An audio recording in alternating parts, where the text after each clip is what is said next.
बिस्मिल्लाहिर्रहमानिर्रहीम। एक्टिव और passive voice के सिलसिले में आज हम पास्ट के टेंसेस सीखेंगे।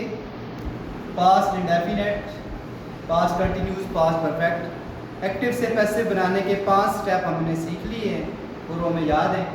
तो अब हमने सिर्फ एक तब्दीली करनी है, वो है हेल्पिंग वर्ब्स। और हमें हेल्पिंग वर्ब एक्टिव के भी याद रहने चाहिए, क्योंकि एक्टिव के हेल्पिंग वर्ब से पहचान होगी जुमले की, और पैसिव के हेल्पिंग वर्ब भी हमने सीखने हैं।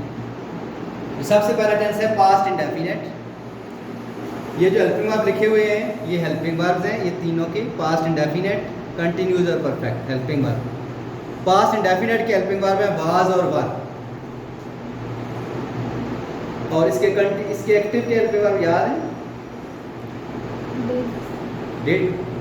पास्ट इंडेफिनेट में एक्टिव के हेल्पिंग वर्ब डिड और पैसिव के वाज और वर, जबकि ये वाज और वर एक्टिव में कंटिन्यूस के हेल्पिंग वर्ब है।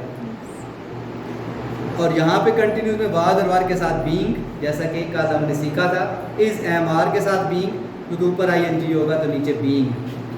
और पास्ट परफेक्ट में हैड बीन, जबकि कंटिन्यूस में हाँ जी, पास्ट परफेक्ट कंटिन्यूस। और उसका कंटिन्यूस का, जैसा कि अभी आपने गौर किया ना कि पास्ट कंटिन्यूस के हेल्पिंग वर्ब थे वाज और वर एक्टिव में, और यहाँ वो इंडेफिनेट को मिल गए। इसी तरह हैड बीन परफेक्ट कंटिन्यूस की थे, वो यहाँ पे वो परफेक्ट को मिल गए, यानी जो अगले थे वो इनको मिल गए, और यहाँ बीन का इजाफा है। तो ये अगर आपने याद रखा और ये हमने तो तरीका सारा आ गया तो कोई मसला ही नहीं होगा इंशाल्लाह। पहला जुमला, your mother describe the situation. आपकी वालदा ने सिचुएशन को बयान किया, वजाहत की। Past perfect, past perfect. Okay, हाँ जी। आपने उर्दू के बाद ये सोच लिया, सारा उर्दू नहीं आपको पता, या उर्दू हमने नहीं इसकी देखी, तो फिर क्या होगी पहचान इसकी? Helping verb. क्या हेल्पिंग वर्ब?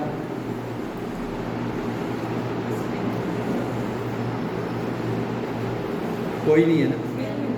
हेल्पिंग वर्ब ना हो तो फिर दो ही टेंसेस है, याद है बताया था। यस। हेल्पिंग वर्ब ना हो तो दो टेंसेस हो सकते हैं, या तो प्रेजेंट इंडेफिनेट, या इन दो ही में हेल्पिंग वर्ब नहीं होता सादा फिक्र में, बाकियों में तो होता है।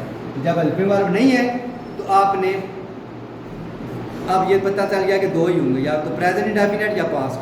अब कैसे पता चलेगा प्रेजेंट है या पास्ट? प्रेजेंट अगर फर्स्ट फॉर्म हो तो प्रेजेंट इंडेफिनेट, सेकंड फॉर्म हो तो पास्ट इंडेफिनेट। तो इसमें हेल्पिंग वर्ब नहीं है, सेकंड फॉर्म से हमें पता चला ये पास्ट इंडेफिनेट है।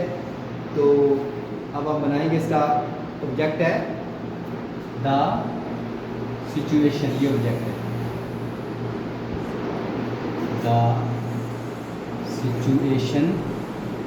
हेल्पिंग वर्ब इसके पैसिव में तो होते ही होते हैं, एक्टिव में ना भी हो। हेल्पिंग वर्ब है वाज और वर, तो वाज आएगा या वर? वाज। एक सिचुएशन है, द सिचुएशन वाज। उसके बाद वर्ब देखना पड़ेगा, और वर्ब है डिस्क्राइब। थर्ड, यहाँ सेकंड भी यही है, यहाँ सेकंड लगी हुई है, तो थर्ड भी यही है। The situation was described. चौथा काम बाय, और आखिरी सब्जेक्ट को ऑब्जेक्ट बनाए, सब्जेक्ट है योर मदर। योर मदर उधर जाके योर मदर ही रहेगा।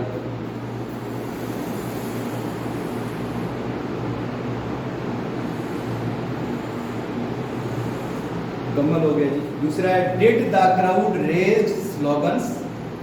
क्या अजूम ने लगाए नारे? स्लोगन यानी नारा। क्या अजूम ने नारे लगाए? उसको उर्दू को छोड़ दें, आप इंग्लिश में इसकी पहचान देखें तो क्या कौन सा टेंस है? ये भी पास्ट इंडेफिनेट है, क्योंकि इसमें हेल्पिंग वर्ब लगा हुआ है, सवालिया फिक्र है। तो ये भी पास्ट इंडेफिनेट है, तो ये सवालिया है, नीचे पैसिव भी सवालिया होगा। A for active, P for passive. Active भी सवालिया, पैसिव भी सवालिया। तो ये डिड है, लेकिन वहाँ डिड नहीं आएगा, तो इसके हेल्पिंग वर्ब डिड नहीं है। पैसिव के हेल्पिंग वर्ब वाज और वर है, एक्टिव के डिड थे। तो यहाँ से सब्जेक्ट ऑब्जेक्ट, जो सब्जेक्ट बनेगा उसको देख लें, वो है स्लोगन्स। स्लोगन ज़्यादा है ना, नारे, तो ये इसके साथ क्या आएगा? वाज या वर? वर। तो वर पहले आएगा, क्योंकि ये उधर सवालिया था, इधर भी सवालिया है। फिर ये ऑब्जेक्ट सब्जेक्ट बनेगा तो क्या हो जाएगा, slogans, were slogans.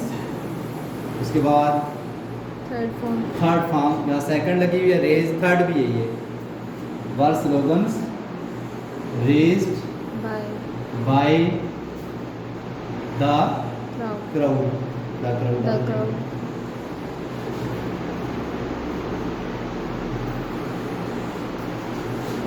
The girls were not decorating their class. Continuous past continuous past continue ING लगा हुआ है और ING past verb. Was were से पहचान है इसकी।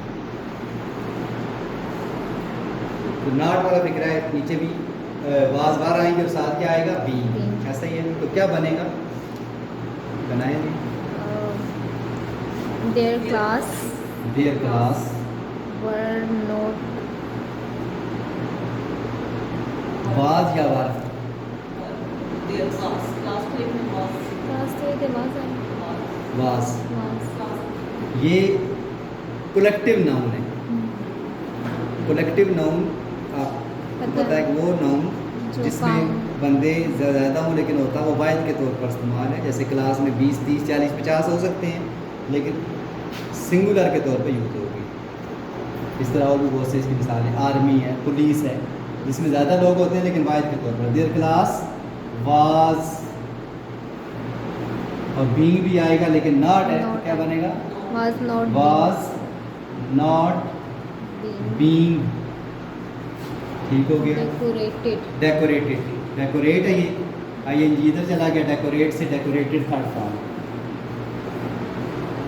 Decorated by the girls girls. इसमें चूँकि सारे सब्जेक्ट ऐसे आ रहे हैं जो किसी पर्सन में नहीं है, थर्ड पर्सन है, वो वही रहते हैं बाय द गर्ल्स। आखिरी है जी, ये मैंने सोच के लिखा था, मैं ऐसा सुनना सोच रहा था जान के कि हालांकि जुमला बज़ाहिर ये why had she taught us English, उस तरह नहीं, मतलब उसने हमें इंग्लिश क्यों पढ़ाई थी, लेकिन फिर भी जुमला जो है ये पास्ट कौन से, पास्ट परफेक्ट, हैड की वजह से थर्ड। ये इसमें क्या इनफरादियत है बाकियों की निस्बत कि इसमें दो ऑब्जेक्ट हैं।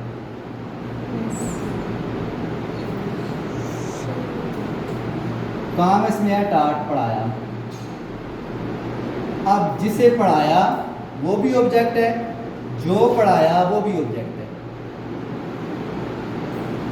अस भी ऑब्जेक्ट है, इंग्लिश भी ऑब्जेक्ट है। जब दो ऑब्जेक्ट है तो फिर क्या करें, फिर आपकी मर्जी, दोनों में से कोई भी ले लें, आप ये वाला ले लें, आप वो ले लें, दोनों सही होंगे। मैं दोनों तरह बना के दे दूँ, एक टाइम पे एक ही बनाना है, दोनों नहीं बन सकते। आप चाहे इसको बनाएं तो फिर उसको ना बनाएं, या उसको बनाएंगे फिर इसको ना बनाएं। मैं एक ही ये जुमला दोनों तरह से बना के बता रहा हूं, ठीक है। पहले हम किसको ले लें, ऑब्जेक्ट इंग्लिश को ले लेते हैं। चलिए ये ऑब्जेक्ट है हमारा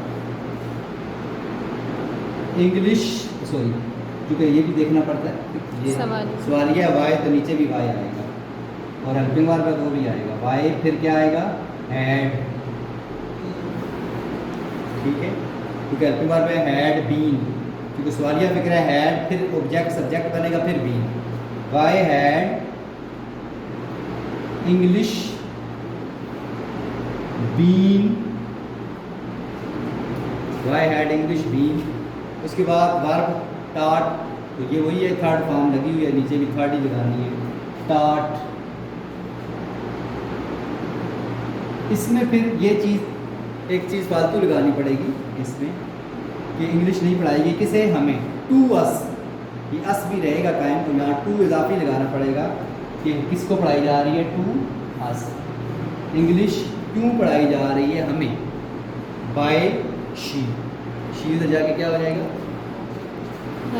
बाय हर। एक इसका ये है, why had English been taught to us by her, English हमें क्यों पढ़ाई जा रही है उसकी तरफ से। और अगर इसी को एक और कैसे बनाएं, अस को सब्जेक्ट समझ लें, अस ऑब्जेक्ट है, ये भी उससे ऑब्जेक्ट तो है, क्योंकि जो चीज़ पढ़ाई जा रही है और जिसे पढ़ाया जा रहा है, ये दोनों ही ऑब्जेक्ट हैं। अस हो अगर तो ये अस शुरू में आ जाएगा। अस शुरू में जब आएगा तो क्या हो जाएगा? वी। ये भी याद रखना। तो वही इधर था तो उधर जाके अस होता है, अस जब इधर आएगा तो वही हो जाएगा। उस ये तो इसी तरह आएगा, why had we, why had तो आएगा, फिर वी आएगा, फिर बीन आएगा, वाई हैड वी, ठीक है। उसके बाद क्या आएगा? स्टार्ट। और हमें क्या पढ़ाया जा रहा है? इंग्लिश। इंग्लिश। अब वो टू फालतू जो था वो उसकी यहाँ पे जरूरत नहीं है। तो ये फ़र्क पड़ेगा कि अस इधर चला गया इसमें और जो इंग्लिश था वो इधर आ गया, ये दोनों बदलेंगे, बाकी सारा कुछ वही रहेगा। Why had we been taught English by heart. तो इस तरीके से हमने पास्ट के भी सारे टेंसेस सीख लिए। अब सिर्फ प्रैक्टिस की जरूरत रहेगी। यहाँ पे हमने पहले रेज लिखा हुआ था, RAISED, सेकंड फॉर्म। ये गलती से लिखा गया था क्योंकि डिड के साथ हमेशा फर्स्ट फॉर्म आती है। तो डिड द क्राउड रेज नहीं हो सकता, did the crowd raise slogan, और फिर रेज फर्स्ट फॉर्म आएगी क्योंकि डिड के साथ फर्स्ट फॉर्म आती है। ये नीचे जाके थर्ड फॉर्म में चेंज हो जाएगी। जुमला हमने सही बनाया, लेकिन यहाँ पे गलती से सेकंड फॉर्म लिखी गई थी, यहाँ पे फर्स्ट फॉर्म आएगी।